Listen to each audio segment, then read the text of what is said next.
What up, guys? So today's podcast is going to be on some ideas on competitions from the recent Jiu-Jitsu Open competition.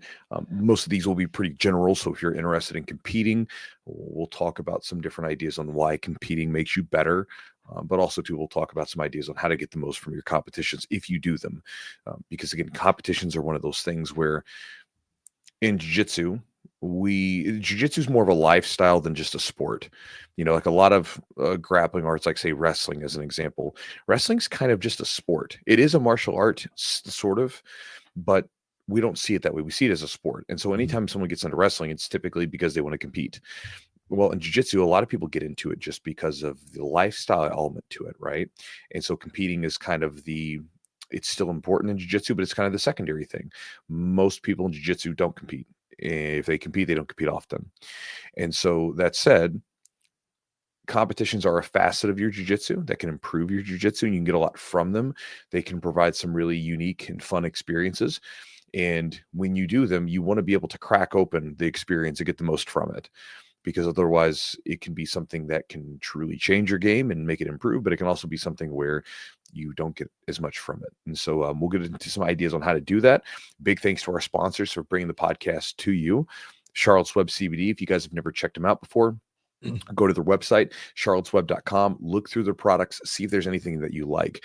They've got everything from the gummies and tinctures that many of you probably are familiar with. They have balms and rubs for your muscles, and they have all sorts of different other products that are all third-party tested to ensure the purity and the exact amounts of supplement are in there. And again, in a unregulated market, that's pretty important because, again, CBD supplements can be all over the place because they're unregulated. And with that said, if you guys find anything on their website that you like, use the promo code Chewjitsu30 for 30% off the order to save at their website, charlottesweb.com, on whatever you buy. Again, I tend to go back and forth between the tincture and the gummies that they have for the CB and sleep gummies, and then the regular old tincture. Those are the ones I tend to like, and I usually take it at nighttime before I go to sleep. Also, thanks to our sponsor, Epic Roll, epicrollbjj.com.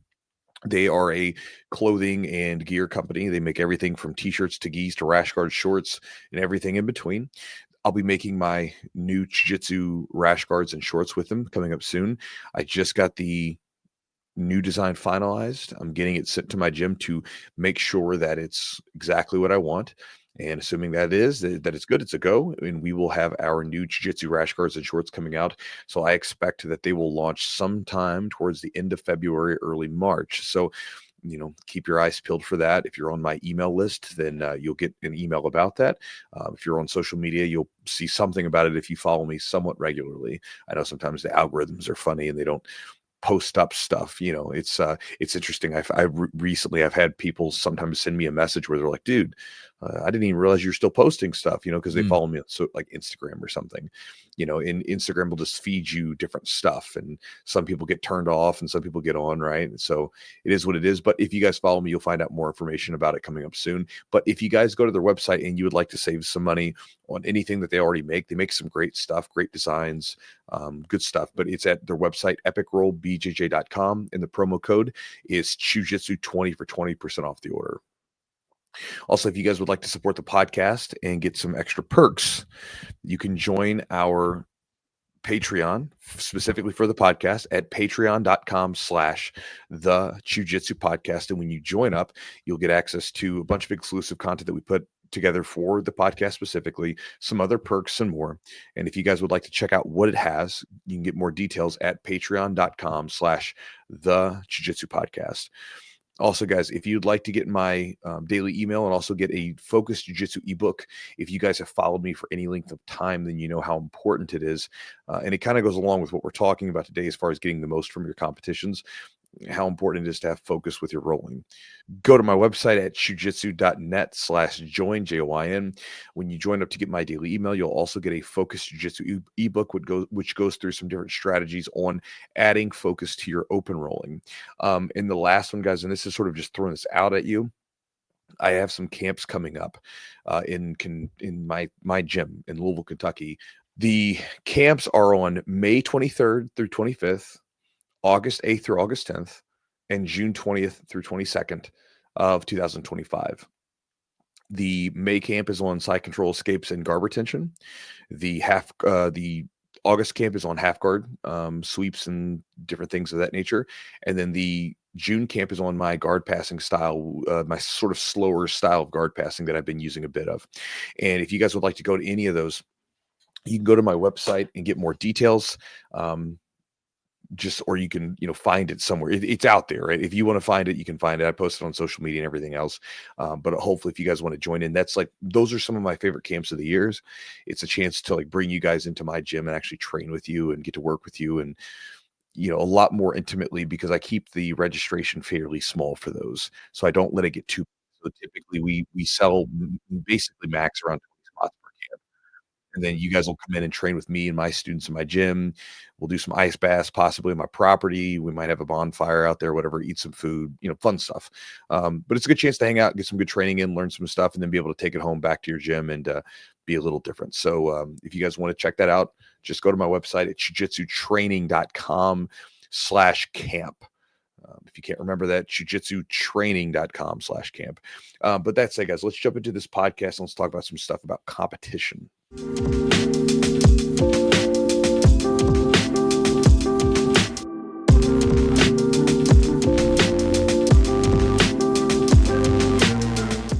So again, at the beginning of this, I said that competitions make your jiu-jitsu better, right? And this is something where, some people that don't like competing, hate hearing this, and there's ways to work around this.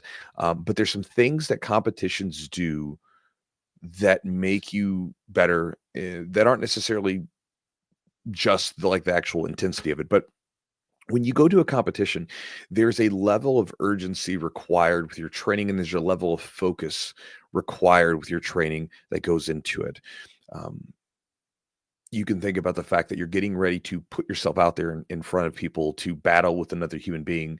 And that a lot of times sparks some nerves, right? You think to yourself, oh man, this is, you're getting ready to get out there, and you might be a little bit on edge about it. You might find that you just naturally increase your training leading up to the competition.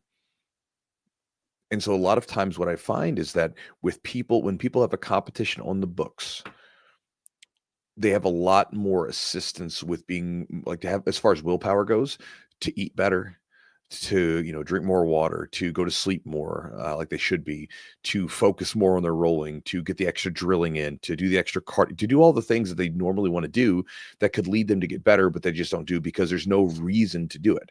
So it gives you a good reason to be urgent about that, to take those things seriously and to get them in and do them, because you don't want to go out there and fall flat on your face in front of all your teammates and your coach and everything else. Mm-hmm. And then along with that, there's a lot of times you get to touch intensity. I've seen many people who have trouble being aggressive in the gym, who lack that innate aggressiveness. They go out to a competition, they feel the intensity of the matches. Someone grabs a hold of them, they're like, whoa, that was different. Mm-hmm. They leave the matches and they're able to tap into that later. They're like, oh, this is what this is. Oh, this is what I'm getting ready for. And it allows them to access a different level of intensity. I've seen it so many times over the past, what has it been now? 15 years I've been coaching full time, so I've seen it a lot. And so, there's a lot of benefits to competing. Also to you stress test your game. You put your game out there, you get to see what works, what doesn't work, what breaks. And again, it leaves you with a lot of good feedback that you can take back to your gym to improve upon. But there's a lot of other benefits, but nonetheless, competing will make your jiu-jitsu better. I firmly believe that. A lot of coaches have said that competing, a good competition, a good tough competition is worth a couple months of training. Yeah. And I believe that to some degree. And then what we're going to get into now is just the ideas on how to make the most from those competition matches. Because if you're going to go through that experience and you're going to put yourself into that, you want to make sure that you're extracting the most from it so that you can make it improve your game. Because as we said at the beginning of the podcast, competitions are a facet of jiu-jitsu. We compete to make our jiu-jitsu better. We don't necessarily do jiu-jitsu just to compete. I guess there's possible some people do that, but for most of us, we get into jiu-jitsu, and if we're not competing anymore, we basically just keep training, just maybe at a lighter pace, right? Whereas a lot of times if you're wrestling, if you're done competing and you're not coaching, you just don't do it anymore. You know, you don't go to the gym to just wrestle around on a regular basis. I mean, I'm sure there's some people that do, but it's more rare than it is common. Yeah, I agree with all that. Like something that's going to put a fire, under your butt. Nothing like a competition will do that. There's the looming intensity that's there, and like you're going to have to get out there, and you're going to have some guys coming after you, some women coming after you. You're going to have to really be out there and do your best, and you want to be as well prepared as possible. I mean, I think it's really important. So nothing's going to make you get in the gym and kind of steer your training in the direction needs to go in. And sometimes it's just nice to have that, just because it gives you something to work towards. And a tournament or a competition is nice. Like I said, it's not for everybody, and some people don't care. But the beautiful thing about jiu-jitsu is that you can compete in multiple different levels and divisions and skill sets. And whether, for me, like, I don't want to be out there with the young bucks so much. I'd rather be with the old geezers, and Old geezers are tough sometimes. they're tough, man. They're tough, of course, as I found out. But it just gives you an opportunity. And also you get to, if you're a competitor at heart and you're coming from somewhere else and you have an itch you want to scratch, competition itch, you can get that scratch through jiu-jitsu. There's a story, and I think it's in one of Morgan Housel's books. He's talking about the ability for the government or the military to innovate, and he's saying basically that, in the book, he kind of tells these stories about these different technologies that popped up, and when they were in their infancy, and most people would look at them and go, what is this? Like, no one's going to use this, right? The military was already like, oh, we can use this. And they were figuring out ways to use it. And you think about why that is, right? Like, why would they have such a vested interest in being innovative in some relation, right? Well, because you have an existential threat. Like you look at some of the technological advancements in, like, say, like during the world wars, it's pretty nuts. Yeah. Some of the technologies just jumped, and you think, well, that's because you have this threat there, right? Opposed to creating that same environment without having a threat's pretty tough. And so, in your gym, you can definitely create urgency with your training, depending on, like, the mind games you can play with yourself, but it's far more tough than paying the, registering for the competition and just knowing that you're going to have a threat coming up, that if you don't prepare properly, there's going to be another human being on the mat that's going to be ready to ragdoll you around. And so you better come ready. And so again, that threat that looms over top of you, it helps you out. So let's talk about some ideas on it. So first off, let's talk about this one. This one, anytime I talk about competition, this one always comes up, and then that's dealing with the nerves. We've talked about it a bunch, but it's always good to talk about, right? Recently, I was kind of sharing this story with some of the competitors at the Jiu-Jitsu Open this weekend. If you listen to a lot of good competitors, like high-level competitors, regardless of the sport, the grappling sport, you'll find that they all kind of come to the same realization with the nerves, right? That, like, you don't ever get rid of them. They change, like their intensity sort of changes. It's not quite as bad as it is early on, but you sort of learn to embrace them. Opposed to looking at them as bad. Like, a lot of newer competitors, they don't like the feeling and they don't like it, and so they want them to go away. Whereas good competitors typically find that they are a little bit better when they're on edge. Last year we had the judo guy, Austin. He was like a world level judo competitor, right? And he was here, and he was talking about, he saw it as he was like in an anime character. He's going Super Saiyan, right? And I was listening to Cale Sanderson, one of the best all-time best American wrestlers and coaches ever that we've ever produced in the country. And he was talking in like a little speech or something, and he said that he saw it as a gift from God. Because it was this thing where when you're a little nervous, and he sort of thought of it as, and I don't know this to be true, and I don't think neither does he, but he said that he heard some people talking about, like, racehorses. And he said that when you're watching the racehorses, when they're back in the pen, he's like, you kind of want them to be kind of like jumpy and on edge and moving around, because they're spirited.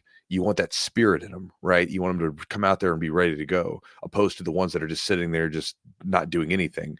And so you can think about that, right? You can change the word. A lot of times there's this idea of, it's called anxiety reappraisal, Yeah. which is that there is no physiological difference between anxiety and excitement in your body. It has the same physiological responses. It's mainly the difference essentially changes with how you interpret the situation. If you see it as a good thing, then you're going to be excited. If you see it as a bad thing, then you're going to interpret those feelings as negative. And so he says it's a gift from God because it makes you faster, it makes you more focused, it makes you stronger. And many of us have experience, they talk about these situations where under duress, people are able to access a level of speed and strength and focus that they don't normally have. And many of us that have competed, we've done things sometimes where, we're surprised at how strong we were, how fast we were. Sometimes, hell, you'll even do techniques in the middle of a match and you go back and look and like, that was me? Wow. Huh. And so he called it a gift from God. He was like, to be the spirited person who has this access to strength, speed, and focus. And so one of the things, if you're new to competing and you have those nerves in you, there's no real way you can't think yourself through this, right? Like you can't just like, I gave you like an idea to chew on, but you can't really think yourself through this. The best way to get used to dealing with the nerves is to compete on some regularity and get used to them. But just understand that they're not bad. You won't get rid of them, and you wouldn't want to anyway, because they give you a level of ability that you wouldn't have without them. Because many of us who have been competing for a long time, at some point we've reached a place where we didn't have any nerves, no nervousness, no anxiety before a match, and it hurt us. Yeah. Some of my one of my worst competition performances like ever was when I didn't have any nerves. So I think of that's probably one of the hardest things about competition for me. I think I've competed from last January to like 3 times, which is a lot for me because I went for a span of like 4.5 years where I didn't compete, and I was like, I got to compete as a black belt. So I was a black belt for a bit, and then I decided I was like, I got to at least compete. For me, I was like, I want to compete at every single belt. I want to at least compete, and I want to win. Like, I don't have to win the tournament, but I want to win a match at each belt to know what it feels like to win at that level. And I feel like the frequency of competition, like when you compete, like it starts to, you still have nerves, but the nerves aren't as intense and you're better able to manage them. And as if people don't know, I'm like kind of like a comic book nerd, and I read one of my favorites is Venom. And Venom, like in the comics, it's like he's my other. It's like they call him like Eddie Brock, who's the character that has Venom as part of the symbiote. It's his other. And I was thinking of these nerves as my other. Like this is like my other side of me coming in. It's there to help me. And I was like, oh, I was telling my wife about it. I was like, this is my other. This is like my old friend. Like I know he's gonna come back. Like I know he'll be here. Like when this competition is looming and it's coming closer, I know that that I expect those nerves to be there. And I was like, well, they're there to help me, and I need to welcome them and not suppress them. And so that was the big thing for me. And I had a few quotes that in my head that I was kept repeating, like a little mantra that I kept repeating that helped me as well to kind of just stay focused before my matches. But like I just expected the anxiety and I expected the nerves, and I welcomed them this time. And I felt like I was a little more free. I felt like a little more comfortable this time. And there could be a combination of the acceptance of the nerves, but it also was possibly like just the increased frequency of competing, which I think also helped me feel like I'd been there before and it wasn't something so foreign. Yeah, that definitely helps, having that one, the perspective that it's not bad, and then two, the experience with them, right? Because the more you deal with them, the less unwieldy they become. Yeah. It's like yeah, you have to, it's like this power, but you have to control it. You can't let it get out of control. And I think you can use it for your benefit for sure, but you can also be at your detriment, right? You can get those nerves and have that adrenaline dump, and then you're flat, and you have nothing. You don't feel it's like a fire. If it's used right, it can warm you, cook your food, everything else. If it's not contained and controlled, then burn the whole place down and ruin everything. That's right. Yeah, absolutely. So let's talk about some ideas. Let's talk about some ideas on competition. First, we'll talk about improving on failures, and then we'll talk about improving on the bright spots of competition. Yeah. So improving on failures, this is one that comes up, and I think everybody kind of knows it. We'll maybe break down some different ideas. But when you go into a competition, you're going to fail at some point, and these failures could be minor. It could be a failed technique or a failed, move that you go for, but you end up winning the match, or it could be a failed match. Mhm. You could lose a match, right? Like, so for instance, at the 2024 Nogi Worlds, I was analyzing one of my competition matches afterwards and looking at where I messed up with my hand position, because I got caught in an arm lock, and the guy was really crafty. My hand was in the wrong spot for about a second, and it was all it took. And he caught me with a really quick arm lock. And I was like watching, I'm like, okay, like, this is something I have to work on, because I was too comfortable placing my hand there. And so it kind of gave me a little bit of insight to, what I was doing wrong. Because otherwise I played a pretty solid match with very little mistakes, but Mhm. against good black belts, one mistake, that's all it takes, right? Yeah. Whereas also too, I went back and looked at some of my old matches. Like, there was one match that I had at the 2020 Nogi Pans where I was in a takedown battle, and I did not go about it correctly with the tactics that I was using. And I went back and adjusted those, obviously. So, again, it's like these things where when you go out there, you're watching, and it's usually with failures, it's pretty easy to make adjustments. The big issue with most people when it comes to improving from their failures is being able to actually watch yourself get Mhm. beaten Yeah. and just be objective about it and analyze it and just be cold about it. A lot of times I remember early on, when I was a bit more fragile mentally, I had a hard time watching my losses. I didn't want to see them. If I had like a back, this is, 20 years ago, keep in mind, my coach would give us a VHS tape of our matches after it was over. And I would watch my wins. And then when my losses would pop up, I'd fast forward. Mhm. I didn't want to watch them. And what's funny is I kept getting caught by the same damn techniques that I was losing to over and over again in multiple tournaments. And I wasn't fixing them because I wasn't watching the matches, wasn't analyzing the failures. I was just, look how cool I look. I would watch myself win, and I felt pretty good about it. So again, analyzing those matches, analyzing the failures, and then we'll talk a little bit in a minute about going over film, but then working to implement that stuff into your jiu-jitsu, working to implement that stuff into your rolling, right? So maybe you struggle to escape a position. Well, then you go into the gym and you talk to your partners during open rolling. Hey, start on this position for me. I need to work my escapes.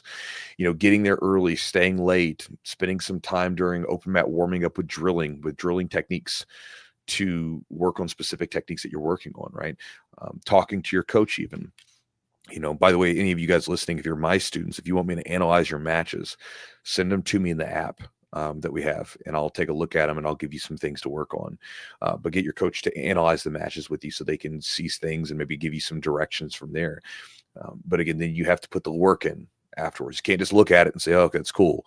You have to actually go back into the gym and do the work and do Mhm. the drilling, do the situational training over and over again to try to essentially plug those gaps. As an example, give you some examples, things to, like tangible things that you can use. Whenever I would come away with a loss during a period when I was like a brown belt and purple and brown belt, my coach and I would look over the matches, analyze what went wrong, and then what we would do is he would give me a position to start with or a restriction on my game for a month. Usually it was a Mhm. 4-week period. So one involved being starting every match from a triangle. Every time I was rolling, I was always starting in a loose triangle. There was 1 month where I could only finish people with leg locks. I wasn't allowed to do any upper body stuff because he wanted me to just get comfortable with leg locks. There were other months that had different focuses, but they all had a focus, and those months were really powerful because, again, I talk about this all the time. When you get focused on one thing for, one area for like a solid month, for 4 weeks, you would be surprised at what you can accomplish in that short span. A lot of people, I think, underestimate how much you can get done when you're really focused on something in a short amount of time, because obviously it does take a long time to develop a game, but assuming you have some decent jiu-jitsu already, you can rapidly add and change your game in a very short time if you get very focused on it. So those are some ideas as far as the failures. Those are generally the easier of the two. Is there anything you want to add, Eugene? Yeah, you're just fine tuning. I mean, you're finding those gaps, which is what you need. I mean, you need to find those gaps. And I think the drilling is really important. So, and then the positional sparring. So it's time in position, whether it's in a more loose format where you're kind of drilling it, but then also when you're starting in the position, a closed triangle, a loosely closed triangle, or maybe bottom mount, whatever it is. I think that's where you get better. You see more time in position, more comfort there. You get more looks, and then you start kind of figuring out where the gaps are, and you kind of close those gaps. So I agree 100%. That's definitely, and it's just such a nice, like a tournament is such a nice way to like really give you direction and like these are the things you need to address.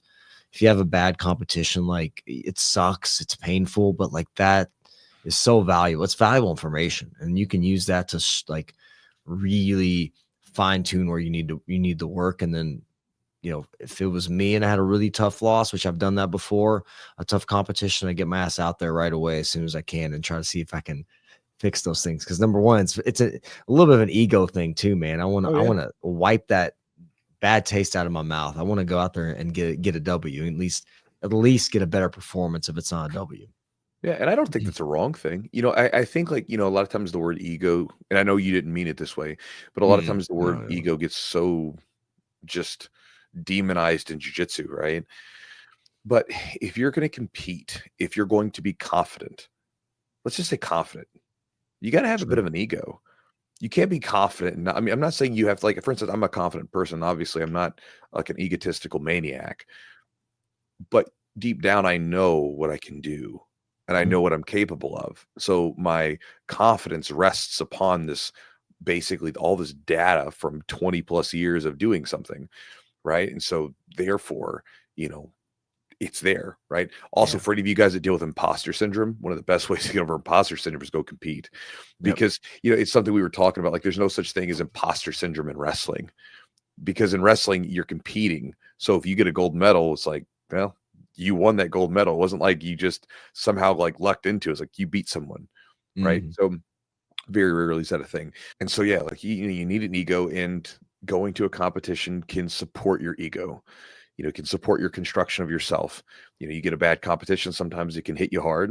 And Yeah. so one of the best things you can do is get out there and get after it until you get a W. This is Mhm. why I tell most people, if you're going to compete, don't stop competing until you get your hand raised. Because Yep. many new competitors, they do a competition, maybe it doesn't go so well, and they quit. My first competition ever was in wrestling, and I lost my first match. It was brutal. It was terrible. I had my coach. I think he knew what he was doing. I knew I was gonna get murdered. Yeah. This guy that I went against was I think he was a senior, and I went out there and just, I think it was probably one of those things where we gotta throw him in here at some point. Let's Yeah. get this over with, right? And the whole day I'm talking about, man, I was so upset. It was terrible. But then I came back the next week and had my first win and got my hand raised. Yeah. Also got the nickname Tugboat back in the end because I was breathing so heavy. I was like a chubby high schooler and was breathing so heavy I could, like, was wheezing. So they called me Tugboat. And afterwards, I was like, oh, that felt pretty good. Yeah. I'm willing to endure a lot for that. And for some people you may not. Like, it's not for everybody, but you don't know until you've had the contrast of that. And so, I think getting out there and getting another competition after it is a great idea, because again, you've lost. Even like me, haven't really been as fired up about competition until after this recent loss I had. So I won I won my matches and then got to the finals, Mhm. and then I lost in the finals. Close match. I was actually winning the match up until the last, like, with the last minute, I got caught in an armbar. Yeah. So it was a match that slipped through my fingers, and it's one of those things where when something like that happens, you're like, "Man, I gotta get back out there." And before this, the few competitions I've done, I just won. I would go out and I would win. I'd go, win Nogi Pans, win Nogi Worlds, And so there wasn't really this itch to go do it. Mm-hmm. But this one was like, okay, I got to get back out there. And so, I'm going to do some more competitions this coming year because I've got that itch because of that loss. And so Good. sometimes the loss, if you can handle it right and you don't take it too personal, it can be such a motivating thing. It can be motivating in a way that wins just aren't. Yeah. Yeah. Well, the other thing, you hadn't lost in years. Like, I mean, you Well, were I lost in 21. so what, like 4 years? Well, 4 yeah, years, I 3 lost in years? 2021, but I was also like that was I don't want to say it didn't count because it counted. I was out there, but I had just gotten over COVID. It was like I just had COVID that month before. And I remember I have text messages where I was sending Fleener, like one of our guys who's like a medical professional. I was asking, like, dude, like I'm having trouble breathing sometimes. Is this Yeah. gonna be bad? He's like, you'd be all right. And I remember Yeah. after my first match, I was already dying. Like I was this, I can't, it's so weird because I don't want to be one of those people, where you, cause everybody's got stuff going on, Yeah. but to take away your cardio, especially in a game like I play, which is very like, I use my gas tank to my advantage. Yeah. Luckily, I won 3 matches, all with submission very, very quickly. And then I got to the final, to the semifinals, and lost to a very good competitor. We went the distance, and then I was just wheezing, bro. So Yeah. I didn't that one didn't count to me as much because I wasn't in like normal shape, Sure. but going into a competition with a full head of steam, I think the last time that I lost that I can remember where I was like really training for it and just came up a little short. I lost a match in the absolute of Nogi Pans. I'd won the turn. I won my division, but lost Yeah. in the absolute. That was one. And then It's not a lot of them, man. there's there's some out You're not there. going against cupcakes, man. You're doing like Pans Worlds, you're going against the best dudes at your weight and your age group. I mean, it's like the best in the world, and you're doing pretty well. So I think it sucks to lose, of course. Nobody wants to lose. But yeah, you got a little something. It gives you a little something, right? You can use it, Fired gives you a up. little edge. Yeah, like you got something to get back. You got to get it back. So yeah. Now here's the one that's tough. How to improve on the bright spots, like the stuff that you did well. That sometimes is hard because it's easy to fall into complacency. Because if you won, it's kind of, well, what do I need to do? I won my match. Why do I need to do anything different? So with that, what you need to do is, again, you have to be objective about it. You have to you have to stare at yourself as if you're not yourself. And you have to try to analyze, like, what could this person do better? And then you can also sort of think about, if something's working, what could you add to it? Yep. Because sometimes you'll go to competitions and you'll find that something that you really didn't plan on working for you worked for you. This has happened several times, like talking to the people at the Jiu-Jitsu Open this weekend. I'll ask them, hey, how many did you win some matches this weekend? They'll say, oh, yeah, most people like won at least a match. And then I'll say, okay, did you get any submissions? And whether they say yes or no, I'll ask them, is, the techniques you used this weekend, was it stuff that you trained for, your game plan stuff? And, a lot of times it's yes, but a lot of times you'll also get people say, no, I hit a bunch of Kimuras. I don't really do Kimuras in the gym. And a lot of times for me, that's sort of a sign that, hey, maybe you need to start working on Kimuras, because if under that high level of stress, if it just sort of popped out, then that's a good indicator that there may be something there. Because under that stress, sometimes you start to search for things, and whatever is going to work for you is going to work for you. So sometimes you find bits and pieces of your game that could work really well for you under that level of stress that, again, you don't have in the gym. And so something you could look at is, in your competitions,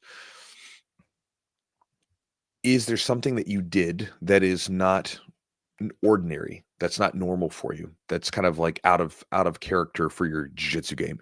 And if so, there's a good idea to go towards that, move towards that area. There's a few techniques that I've gotten into over the years that happen just like that, where I didn't really use them. I'd play around with them a little bit, but then in competition, for whatever reason, all of a sudden one of them was a wrist lock. Like, I was not really heavy into wrist locks. I've always been focused on wrist control. Like in like when I wrestle, I really like a basic wrist tie up. So I've always been focused on wrist control, but then going into a competition, I started hitting them as a black belt. I'm like, huh, maybe I should work on these more. Yeah. And then I started going down the rabbit hole, and I've got about a good, I've got around 10 wrist locks to my name in competition against black belts, and so I mean, I remember I won my fight to win match that I had down in Nashville with Yeah. wrist lock, and so it's a good move, and I found that through competition, not through the gym. I think that sometimes like people are always trying to find their game, and I think sometimes you find bits and pieces of your game when you're forced to figure things out under stressful or tough conditions. Yeah. I felt like I had a overall successful tournament, but I definitely was like, I've got a lot to work on. I definitely felt that. I didn't get any subs. A lot of my matches were very close. Hmm. I wasn't pleased with some of the stuff. Like I focused on certain things and those things were good, like my cardio and being physically in good condition. Oh, you look Um, great right now. You're shredded. thank you. But And I your do, cardio is good. Like your cardio, like the other night you were wrestling with that Russian kid, yeah. and yesterday you were wrestling, and like I mean you went for almost like I mean, you guys were going for a half an hour or something, and Yeah, it was fun. It was yeah, fun. I just felt that's it. It's just feeling confident in like going for some putting yourself out there a little bit. I think I needed to put myself in some danger and not really, but like just to go for some stuff. yeah, And I did that a little bit, but then some of it was a little, I was like, I know I can beat this person based on like just my conditioning and being more active and go, just moving a little more. And so I definitely felt like I was like, oh, and my wife gets on me about this because I'm always like picking at myself. I think that's one thing I do if I have even a successful tournament hmm, or something goes well, I always kind of to a fault, like pick at I almost nitpick stuff to improve, which I think can be good, but also it can kind of not you kind of don't I don't know what the right way to say it is. no, Not that like I'm right you there with you. I do the not that same you thing. don't enjoy your victory, but Yeah, like you're just not satisfied. I wasn't satisfied. I was like, sure. man, I could have done better. It could have like some of these were just way too close to matches. And number one, they didn't have to be. And number two, I could have done a little more. So for myself, like I was really happy with certain things that I did. But I found that I was, there's room for improvement, which sometimes if you're like, hey, if I would have got 5 matches, 5 subs, I would have probably been saying something different. But with that, capacity, I was just kind of still had stuff to work on. No, I do the same thing.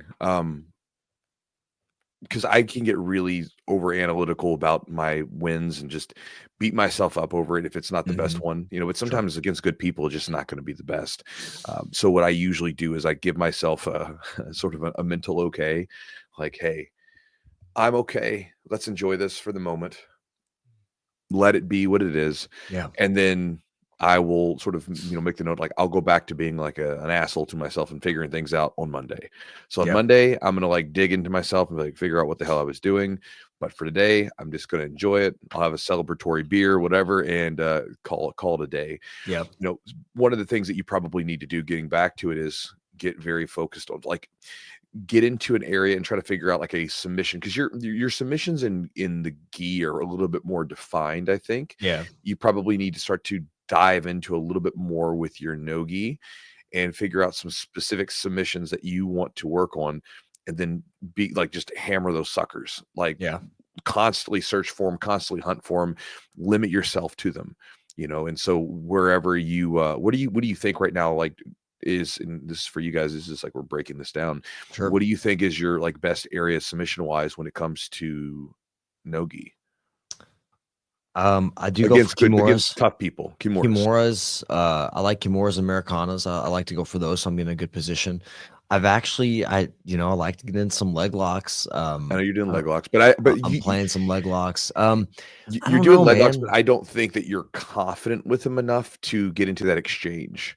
Yeah, Like you'll go for him if you feel pretty good, but yeah, like that one with like the one dude, the yeah, crazy hair dude, yeah. you were like, no, I don't want to do that. He got in deep on me, man. He got in Yeah. deep on my leg, and I was able to get out of it. Luckily, I've worked my defense, but I don't know. I'm gonna have to think about that. I have to think about my entries and how I end up. I think a lot of times, if I can I like to get some Kimuras and Americanas, honestly. Like I was doing some kind of those rolling Kimuras, triangle Yeah. for that stuff. Um, yeah, that's a great question. That's something I'm gonna need to look at, because I don't get as much time. Probably still get more time in the gi than I do no gi as far as Yeah. training goes throughout, week to week. But man, I'll tell you what, I actually enjoyed no gi more this time around than I did gi. And I don't know if I'd ever thought I'd say that because I'm so much more comfortable in the gi, Yeah. but I really enjoyed. Why? I was like, why? Yeah. I could move, man. There was a match where Yeah. somebody freaking held me down for 4 minutes, literally Oh, yeah. pulled guard and With held me like for the 4 minutes. yeah. And I was extremely frustrated. And because of my cardio, I could feel them getting tired. I was able to break guard eventually. And I think because they felt that there was a necessity to start going for a submission, I was able to break the guard open, start going for stuff. But I just felt like I was just getting grabbed and held. Mhm. And it was extremely frustrating. That might And be something we need to address in the rules where if we get someone that, like, holds guard for, like, 2 minutes plus and they're not actively going for anything, that, basically create like a almost like a shot clock, like, open it yeah. up a little bit. Yeah. I think that people are good at making it look like they're doing stuff. Like, I think people can like fish, and they do it in IBJJF all the time, right? And I've had an instance where I was in someone's closed guard and they were just kind of Mhm. fishing for random shit. They weren't attacking really, but they were just trying to make it look like they were working. And I got the stalling call. Yeah. It's extremely backwards, but I think that that's one of the things I got really frustrated by being held. I feel like, and when you go with a little bit of the older, group of guys, like I think the cardio sometimes is not. They're not gonna have as much energy, and so its pace is gonna be a little bit slower. So more methodical, kind of slower pressure passing or slower controlled positioning type game. Mhm. But for me, I wanted to move. I feel like I had energy to move, and I wanted to use that. And sometimes it's hard to game, Yeah. especially, I should have known. I got pulled into like basically got the guy jumped into guard. I should have known. I should have known. I probably should have sat in the guard first. Yeah. So I would probably think that for you, do you attack the neck with, like, guillotines and stuff and Yeah. darces? Okay. Mhm. So then I would honestly thinking about your body structure, like, because you've got fairly long arms, Yeah. for your height, and your, like, shoulder width. So thinking about your length of arm and, that sort of thing, I would start working on, like, doing sort of a double threat of attacking things like guillotines and maybe even darces, and then Yeah. switching those over to kimuras, because you can go for those back and forth because they're Yeah. right in the same area, and if you get them defending one, the other one becomes open typically. Sure. And so I would probably get into that sort of territory. That would be something I would sort of think about is like hunt it. Like you could hunt the Kimura, but you could also go back and forth with Kimura to guillotine or Dars or vice versa. So Mhm. that would Yeah. just thinking about your body and like your game, I would probably look towards those areas and maybe try that out for a month Yeah. just to I'll give you start something to working focus on. working more headlock, head control type Yeah, stuff and yeah. working on those type of games. Yeah. 'Cause I think it would suit your game pretty well. I'll start And working on. and so, with your bright spots, like, Eugene's got obviously a win, he did well this weekend, he competed well, but not to the same level you would like to, then, Sure. obviously he has some stuff he can work on.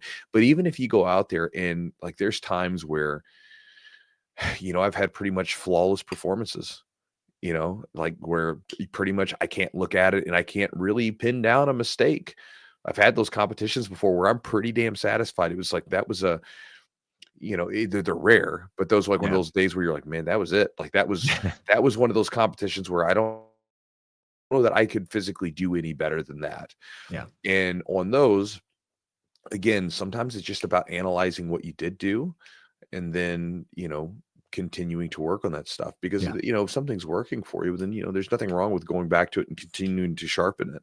Yeah. I agree. So uh, that was the case with some of my guard passing. That I work and seeing that it's working. Okay, well, cool. Let's keep going down that direction.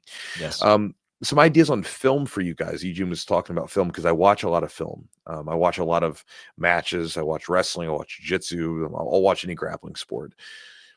When I watch film, it depends on, like, the positioning, it depends on, like, what's going on. One of the first things that I'm always watching is the way that people hand fight and the way that they position their body. So, in judo and jiu-jitsu and the gi, it's gripping. I watch how they grip. think it's really important. In wrestling and no-gi jiu-jitsu, I'm watching how they hand fight. How do they hand fight? How do they move? How are they circling? And if there's a technique that gets used, I'll like sort of rewind and like, okay, what did they do to set it up? Because I think the setup's so important. And a Yes. lot of times the setups are so overlooked. People like love to see the big slam, but they're not really intentionally looking at a setup. And the setups during matches are really important because that's what that's like there's always textbook, and then there's like what actually happens when you're under stress. And they look very similar sometimes, but there's slight differences to them Yeah. because a lot of times you're having to improvise. You're having to take this movement and having to make slight adjustments to a person. And we do this typically intuitively without too much thought. But you start to see things happen, and you can see the way that they set up their grips and everything else. And I've gotten a lot from that, both like watching jiu-jitsu matches where, the competitor will do a move that I've done before, but then I'll go watch. I'm like, huh, his grip's different than mine. Like this, that's happened plenty of times. Yeah. Or hey, they switched their grip here to an underhanded grip, or they use a wrist tie up instead of this tie up on it. So a lot of times I love looking at the grip fighting that precedes the actual technique itself, because that tends to give you an idea. Because for me, when you think about if you're trying to set up a technique, let's say a takedown or guard pass or whatever, what are the conditions that you need to make that technique happen? You have to have certain grips and body positioning. This is why, like, if you get really good at grip fighting, if you get really good at hand fighting and body positioning, you can basically beat a lot of people because you can stop them from ever getting what they want. A lot of times when people roll against me, they'll talk about, man, like you're so good at controlling the grips in the distance. Because I control in the grips, I get to control the distance. They never get deep under me. They don't get to set up their techniques, and it's very difficult. And so a lot of times when I'm rolling, there's different types of rolling, but if it's competition style rolling, typically it's very hard for people to get stuff in up under my hips. But if I'm just messing around rolling and trying to just move, then it's maybe not as hard. But that's one of the things I really watch for in film is that. Then there's other things. You can watch a tech, like I'll find a competitor as an example, and I will watch as many of their matches as possible. And I do this to find the trends. Yeah. Usually that'll tell you, okay, this is their game, and then there's all this other like stuff on the periphery. But this position is like that's their position because they keep using this all the time. Or I'll watch competitors that have a similar body type to me, and I'll watch all their stuff as much as I can. And it starts to give me clues as to positions that could potentially work good for me because I'm watching someone who, and I used to do this a ton when I was a little bit younger, where, I'm trying to search for like, what's the best stuff for black belts at this level who have a similar body type to me. Oh, well, let me watch this guy who looks kind of like me as far as their body structure. That was like why I used to watch a lot of Gavau's stuff.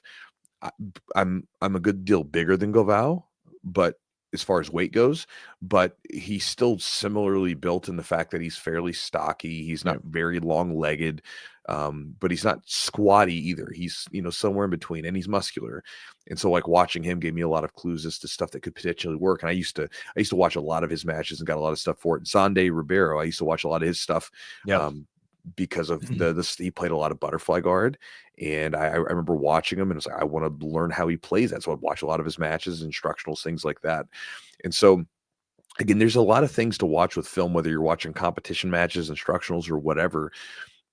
But again, one of the most important things I would think that a lot of newer people probably don't pay much attention to is the hand fighting, grip fighting, and body positioning that goes into it right before the technique. So if you see a technique get used, you rewind and you basically dissect what their hands are doing, how they're gripping, everything else. And then if you're trying to sort of analyze someone's game, you go through and you find all the techniques that they continuously use. And there's a lot of great channels on YouTube now that do this. Like these guys that are just breaking breakdowns. Breakdowns of people's games. They'll go watch like, 10, 12, 20 of their matches, and then they'll just break down what they're doing over and over again. And they'll sometimes analyze it better than the competitors themselves could explain it. Yeah. And I agree with that. Like, I think you just basically broke it down into more parts, but entries. It's all about entries. So like you have to be able to enter into a position. So entries are key. So what's that body position, hand fighting, grip fighting, to get the entry, to get the proper, get your body where it needs to be to, hit a position or hit a technique. So I think, and grip fighting, when I have people that are primarily no gi people and they come into the gi class and they avoid gi and they're like, I don't know what the hell to do in gi. Yeah. So just fight grips. Just learn to fight grips really well, and then you're gonna find that it's really hard to deal with you. And then you can start entering in some stuff. You're really good, get really good at fighting grips. So that's one of the things I talk about.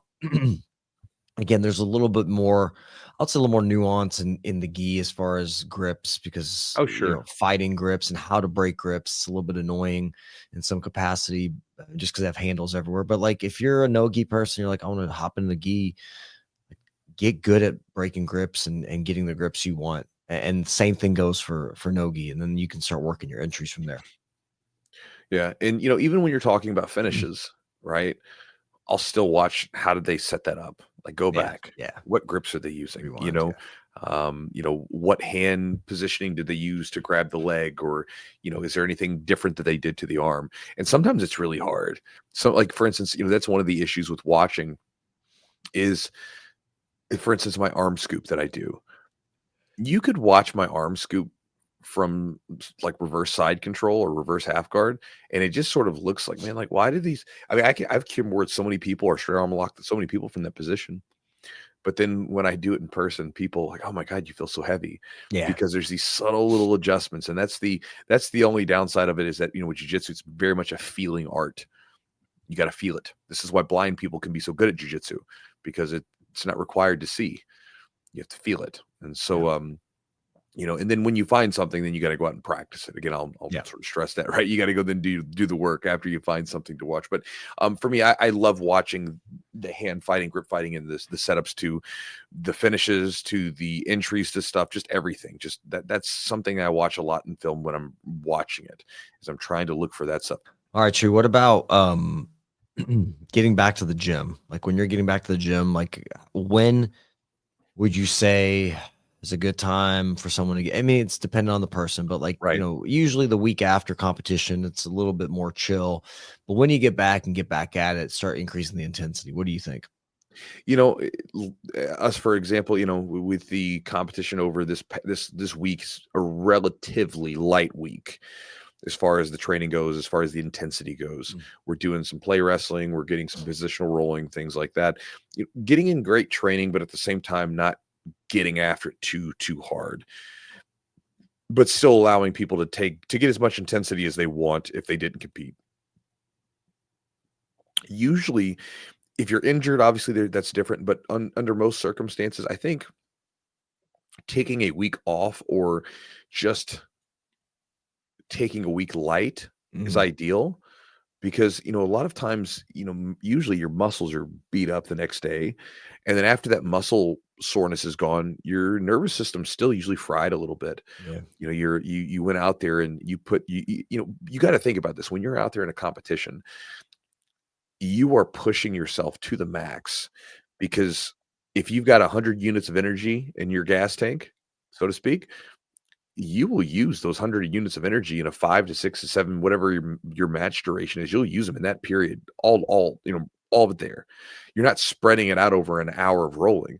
It's getting condensed down into a match, and your heart rate is just spiking, and it sits. You're at the top end of your heart rate essentially the whole match.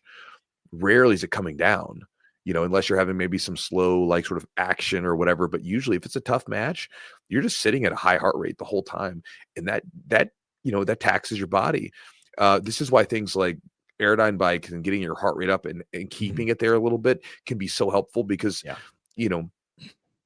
You have to get into those places where your body's forced to have that elevated heart rate for a period of time. But going back to like how when to get back, what time, how long to take off. Usually a week. I think a week is plenty to allow yourself to either train light or not train at all, and then kind of get back into it. I'm kind of neurotic, so I like training. Training's just kind of something I enjoy doing.